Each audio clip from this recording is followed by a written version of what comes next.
Every major gang in America started with a single spark, an idea, a mission, or a fierce ambition to seize control. Behind these movements were individuals who not only shaped their organizations, but also left a lasting mark on history. In this video, we uncover the founders of the most dangerous gangs in the U.S. We'll explore how their decisions shaped their legacies and transformed their names into symbols of fear and power.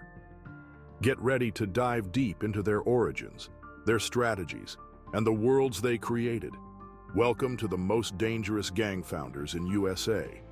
Part 1. Number 7. George Jackson of the Black Guerrilla family. George Jackson was a revolutionary figure, a product of his troubled environment, whose life, though brief, left an indelible mark on American history. Born on September 23, 1941, in Chicago, Illinois, he was raised in a family that, despite financial struggles, instilled in him a sense of justice. His father, Lester Jackson, and mother, Georgia B. Jackson, nurtured a home where the pursuit of fairness was valued. George, the second of 5 children, spent part of his youth under the guidance of his grandfather, who imparted moral lessons that would later shape George's worldview. However, by the age of 18, George was entangled in a legal system that would forever alter the course of his life. In 1960, George was arrested for allegedly stealing $70 from a gas station in Los Angeles. Despite evidence suggesting his innocence, he was sentenced to an indeterminate prison term of 1 year to life. This unjust conviction would be the catalyst for his transformation. It was within the confines of California's penal system that George Jackson became a symbol of resistance, not only to the state, but to the systemic oppression faced by Black Americans. While incarcerated, Jackson became deeply involved in revolutionary politics. George, along with fellow inmate W.L. Nolan, co-founded the Black Guerrilla family in 1966. The BGF was a political organization, not just a gang, rooted in a radical anti-imperialist ideology. Its mission was to challenge the U.S. power structure, particularly focusing on racial injustice and the rights of incarcerated people. Over time, Jackson became known for his intellectual prowess. In 1970, he, along with 2 other inmates, was accused of the death of a correctional officer at Soledad Prison. The trio became known as the Soledad Brothers, with their case drawing widespread attention, particularly among leftist activists who viewed them as political prisoners. The situation escalated on August 7, 1970, when George's younger brother, Jonathan Jackson, took matters into his own hands. Armed with weapons registered in Angela Davis's name, Jonathan stormed a courtroom in Marin County, demanding the release of the Soledad brothers. The standoff turned violent, and Jonathan Jackson, along with 2 other inmates, was terminated. While Angela Davis was later acquitted of any involvement in the incident, the event further solidified George Jackson's image as a dangerous revolutionary figure in the eyes of the state. In 1971, George attempted a daring escape from San Quentin Prison. Armed with a pistol hidden in his hair, he and other inmates overpowered the guards. However, the escape attempt was thwarted when a prison tower guard shot George Jackson that led to losing his life. Number 6. Omar Porte, OG Mack of the United Blood Nation. Omar Porte, also known as OG Mack, is a notorious figure in the world of organized crime. Born around 1969, he gained infamy as the founder of the United Blood Nation, a violent gang that originated in New York's Rikers Island prison in the early 1990s. Porte's criminal career began in his youth. At 17, he was involved in a robbery and quickly developed a pattern of criminal behavior that would follow him into adulthood. Porte's time in Rikers Island proved pivotal in his transformation into a gang leader. In 1993, while serving a sentence for weapons possession, he co-founded the United Blood Nation with fellow inmate Leonard O.G. Deadeye McKenzie. What began as a prison-based alliance quickly evolved into a sprawling street gang that would spread across New York City and, eventually, to other parts of the United States. The UBN was founded to challenge the influence of other prison gangs, such as the Latin Kings, and to create a united front that offered protection, power, and control over illicit activities. Under Porte's leadership, the United Blood became notorious for their violence, with members routinely engaging in attacks against rival gangs. Porte's own involvement in these violent acts was widespread.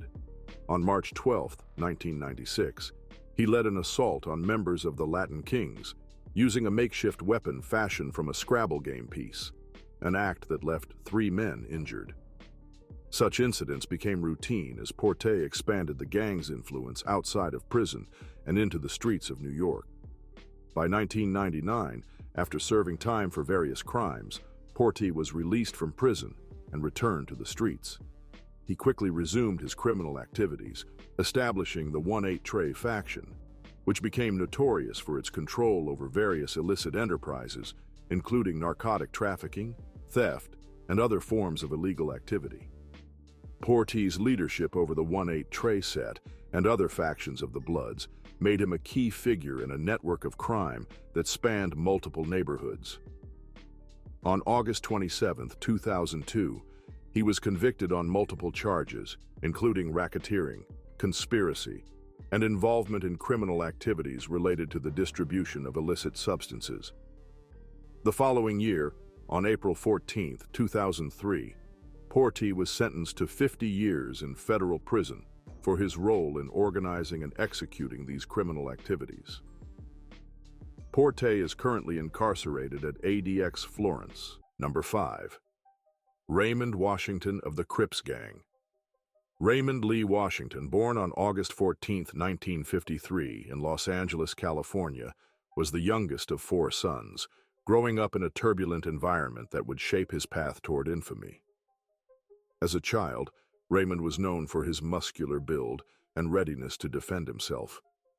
He was raised by his mother and stepfather after his parents separated when he was 2 years old. Despite his mother's belief that Raymond was a good kid who only fought in self-defense, others in the neighborhood saw a different side of him. By his teenage years, Raymond had developed a reputation for trouble, repeatedly clashing with the law and being expelled from various schools across Los Angeles. Raymond, still in his early teens, was drawn into the world of gangs that is rampant around him, and this makes him join a local gang called the Avenues. However, a violent altercation with the gang leader's younger brother led to Raymond leaving the Avenues after being severely beaten in retaliation. Determined to carve out his own space in the gang culture, Raymond formed his gang, the Baby Avenues, recruiting other local youths to join him.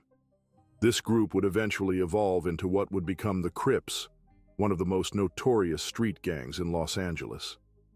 Raymond's criminal activities escalated rapidly, and by 1974, at the age of 21, he was arrested for a serious crime and sentenced to 5 years at Duo Vocational Institution in Tracy, California. Raymond was now the first Crip to be incarcerated at DVI, a place known for its hardened criminal population. His presence at DVI was met with hostility from other established black prison groups, particularly the Black Muslims and the Black Guerrilla family, who were determined to prevent the Crips from gaining a foothold in the prison.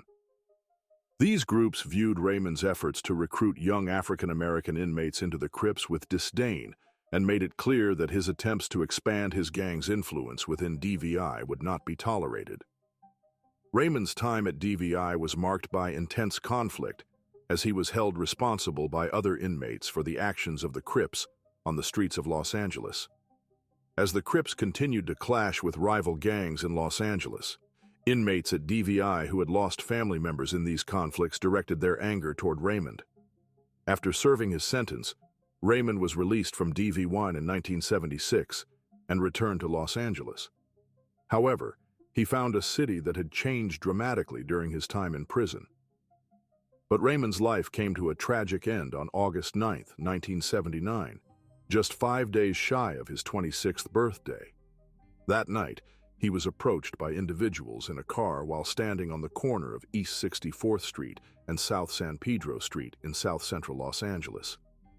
Raymond, who typically avoided interacting with strangers, seemed to recognize the occupants of the vehicle and engaged in a brief conversation with them.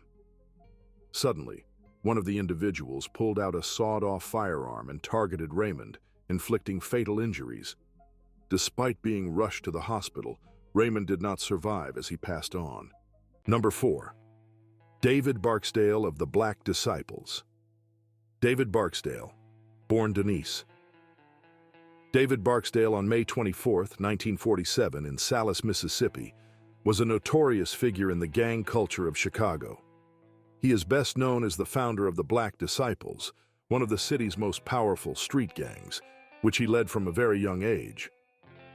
Barksdale's rise to power was marked by violence, strategic alliances, and an eventual pivot toward activism, a shift that would influence the future of his gang.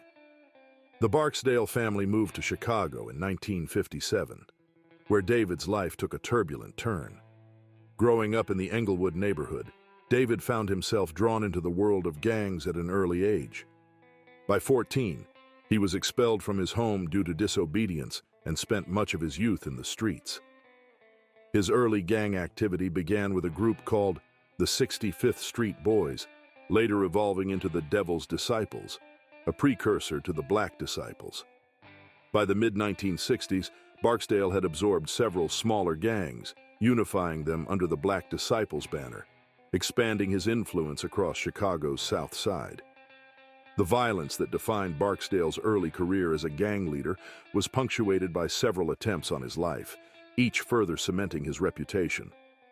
One of the most significant events occurred in 1968 when Barksdale was shot 6 times by members of the Black Stone Rangers outside a bar. Miraculously, he survived, but the attack left him with lifelong injuries, including kidney damage that would ultimately contribute to his demise years later. In 1970, following a failed peace treaty with the Black Stones, Barksdale was shot again, this time in the side, leading to severe kidney damage. Though Larry Hoover, the leader of a rival gang, the Supreme Gangsters, helped save his life by rushing him to the hospital, the wounds from this attack never fully healed. Despite these challenges, Barksdale's influence grew, and he became a key figure in Chicago's gang landscape. His gang, the Black Disciples, would eventually merge with Hoover's Gangster Nation in 1973 to form the Black Gangster Disciple Nation, further strengthening their hold over the South Side. Barksdale's efforts to consolidate power were not solely focused on violence. He understood the importance of alliances and worked toward creating peace with other gangs, particularly in the face of increasing law enforcement pressure. His gang began to offer community services, such as free meals and health clinics, in an attempt to improve life in the South Side neighborhoods, and he even tried to align himself with the Black Panther Party's anti-police brutality efforts. This duality of violence and activism earned him the nickname King David among his followers. However, Barksdale's life was tragically cut short at the age of 27. On September 2, 1974, Barksdale passed on from kidney failure, a direct consequence of the injuries sustained in the 1970 shooting. Number 3. Stanley "Tookie" Williams III of the Crips Gang. Stanley Tookie. Williams III, born on December 29, 1953, was an American gangster whose influence left an indelible mark on Los Angeles and the nation. Alongside Raymond Washington, he co-founded the Crips Gang in 1971, establishing it as the first major African-American street gang in Los Angeles. The Crips quickly became a formidable force, embodying a culture of violence and dominance that would shape the city's underworld for decades. Williams' role in the Crips was significant. As the de facto leader, he was at the forefront of the gang's rise to power. The Crips expanded their influence through a combination of fear, recruitment, and ruthless tactics, drawing in disenfranchised youth who were lured by the promise of protection and status. Williams played a central role in this, reinforcing the gang's brutal reputation and helping to cement its identity as a dominant criminal organization in South Los Angeles. However, the allure of power and control came with a steep price. By the late 1970s, Williams' activities with the Crips had drawn the attention of law enforcement. His involvement in violent incidents underscored his dangerous persona, and in 1979, his criminal life reached a critical turning point. On February 28, 1979, Williams and several associates, including a co-defendant, decided to target a 7-Eleven market in Whittier. They were low on fuel and needed money. The store attendant, Albert Lewis Owens, was sweeping the parking lot when he was forced into the store by Williams and another companion. After securing the cash from the register, Williams took Owens to the back room and ended his life with a shotgun. This was not an isolated incident. Just days later, on March 11, 1979, Williams and another man forcibly entered the Brookhaven Motel in Los Angeles. The victims, Tsai Shai-young, Yen Yi-yang, and their daughter Ye Chen-lin, were all gunned down in cold blood. Williams made off with a small amount of money, leaving behind a trail of devastation. These crimes marked the beginning of the end for Williams. He was arrested, tried, and in 1981, convicted for the 4 homicides. The conviction was a culmination of his years spent leading a violent gang, and he was sentenced to death, a fate that placed him on death row for over 2 decades. While incarcerated, Williams underwent a profound transformation, or so he claimed. He delved into literature, philosophy, and religious studies, presenting himself as a changed man. Williams began writing children's books aimed at steering youth away from the gang lifestyle, using his own experiences as a cautionary tale. He also became an outspoken critic of violence, urging others to abandon the path he once walked. Despite his advocacy and efforts to seek redemption, many questioned the authenticity of Williams' transformation. Some viewed his actions as a calculated attempt to avoid execution, while others saw them as genuine efforts to make amends for his past. Nevertheless, his past was not easily forgotten. The lives he took, the fear he instilled, and the culture of violence he helped foster were stark reminders of his legacy. Williams's appeals for clemency garnered widespread attention, sparking a national debate on the death penalty in California. However, his pleas were ultimately denied. On December 13, 2005, at San Quentin State Prison, Stanley "Tookie" Williams was executed by lethal injection. Number 2. Larry Hoover of the Gangster Disciples. Larry Hoover, born on November 30, 1950, in Jackson, Mississippi, is a prominent figure in the history of organized street groups in America. Moving to Chicago at the age of 4, Hoover's early life was marked by challenges that eventually led him into a life of organized crime. By the age of 13, he had become involved with the Supreme Gangsters, a street group known for its influence on Chicago's South Side. By the late 1960s, he exhibited natural leadership skills, aligning with David Barksdale to form a powerful conglomerate that would later become the Gangster Disciples. Hoover's rise to power was strategic, as he consolidated influence over various territories and expanded operations across neighborhoods. However, his early leadership also saw instances of violence within the group's ranks and against rivals, as conflicts over control and operations escalated. By the time he was in his early 20s, Hoover was directing activities that stretched beyond Chicago, involving multiple states. In 1973, Hoover was implicated in a high-profile case that resulted in his initial life sentence. The case revolved around a targeted act against an individual accused of betrayal within his group. This incident underscored his willingness to exercise authority decisively, regardless of consequences. Hoover was apprehended while evading law enforcement, leading to his incarceration at the Stateville Correctional Center in Illinois. While in prison, Hoover's influence grew rather than diminished.